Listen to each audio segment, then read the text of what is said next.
السلام عليكم ومرحبا بكم في فيديو جديد. فغادي نكملوا التتمه ديال سلسله منصه باينانس.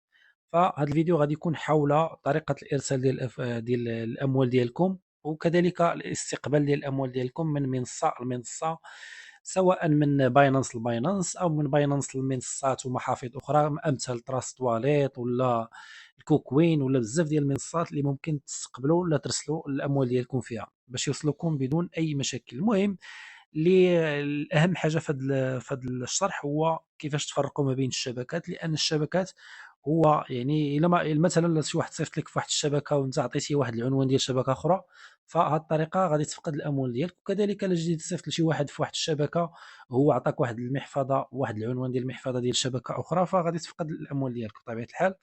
كذلك غادي نركزوا على الارخص واسرع الشبكات اللي هي تي ار سي 20. هذه الشبكه هذه معروفه يعني كيستعملوها الناس بزاف. وغادي ننبهكم لواحد يعني كاينين شبكات اللي كيكونوا غاليين، المصاريف ديال الاقتطاع ديالهم كيكونوا غاليين، بحال اي ار سي 20 ايثيريوم. يعني كما كتشوفوا الاسم متقاربين، اي ار سي 20 والاخرى تي ار سي 20. كنصحكم دائما بالتي ار سي 20.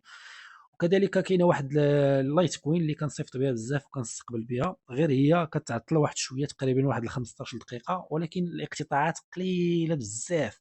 لهذا هاد جوج عملات سواء اللايت كوين ولا تي ار سي 20 ديال اليو اس دي تي، هادو هما باش كنخدم انا.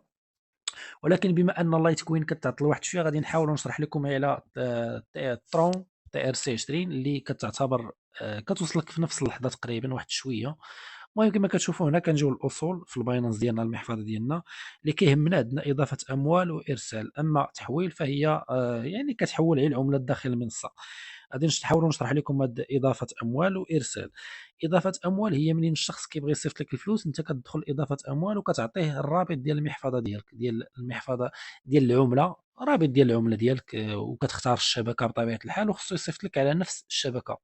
ولا كذلك الارسال هي ملي كتبغي انت تصيفط لذاك الشخص، هو كيعطيك العنوان وانت كدير العنوان وكتصيفط ليه. يعني دائما ركزوا معايا على نفس الشبكه ونفس مثلا العمله ديال يو اس دي تي، يعني خصو يعطيك نفس الشبكه تي ار سي 20 نفس العنوان، وانت ملي تبغي تصيفط نفس العنوان غتصيفط عليه. المهم كنجيو كنديروا اضافه اموال. على سبيل المثال بغينا شي واحد يصيفط لينا، كنختاروا هذا الخيار الاول ايداع الاموال الرقميه. اما هذه غير بالاي دي مثلا، هذه كذلك بي تو بي. هذه لو بغيتي تشري باليو اس دي تي بالبطاقه المصرفيه، وهذه كذلك بالبطاقه المصرفيه ولا السويفت ولا. المهم غنركزوا حنا على هذه الاولى. الا بغيتي شي واحد يصيفط لك من منصه لمنصه، مثلا عنده شي منصه كوكوين ولا تراست واليت ولا بزاف ديال المحافظ، غادي نجيو كنبحثوا على اليو اس دي تي. كتكتبوها في البحث كما كتشوفوا، هي هذه هنا كيعطيوك تحدد الشبكه. كما كتشوفوا هادو هما الشبكات اللي كنا كنشرح لكم دابا. ضروري تختاروا هذه، هي الاسرع وهي الارخص الشبكه اللي كاينه هنا في اليو اس دي تي، هاد الشبكه ديال الترون. وكما سبق واشرت لكم، هذه هي الشبكه اللي كتشبه ليها في السميه، ولكن هذه اغلى. ويعني هذه ما ننصحكمش بها، اي ار سي 20 ديال الايثيريوم، فهي فيها اقتطاع بزاف. المهم غتختاروا تي ار سي 20، غنحددوها كما كتشوفوا. من بعد كيعطيونا العنوان اللي غادي نسخو، هذا هو العنوان اللي غنسخو. فانتم كتضغطوا على هذه اللعيبه هذه صافي، كديروا ليها نسخ، وكتمشي كتصيفط لذاك السيد اللي غادي يصيفط لك الفلوس ديالك، كتصيفط ليه داك العنوان ديال المحفظه.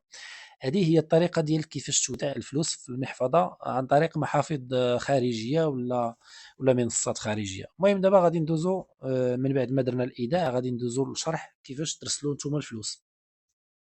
غادي نختاروا الخيار الثاني، غادي نديروا ارسال، غادي نديروا سحب عملات رقميه.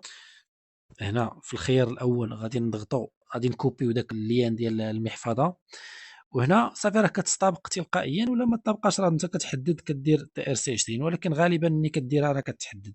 كتبركوا على تي ار سي 20 بحال هكا، هي تي ار اكس. هنا كتحددوا المبلغ اللي بغيتو تصيفطوا، شحال بغيتو تصيفطوا، 10 دولار 20 دولار على حسب. ومن بعد كدير سحب وكتصيفط ليه الفلوس ديالك. وهذا هو شرح الطريقه ديال ارسال الاموال من منصه الى منصه اخرى. اللي عنده شي تساؤل ولا شي حاجه ما فهمهاش يكتب لنا في التعليقات، وشوفكم في فيديو جديد.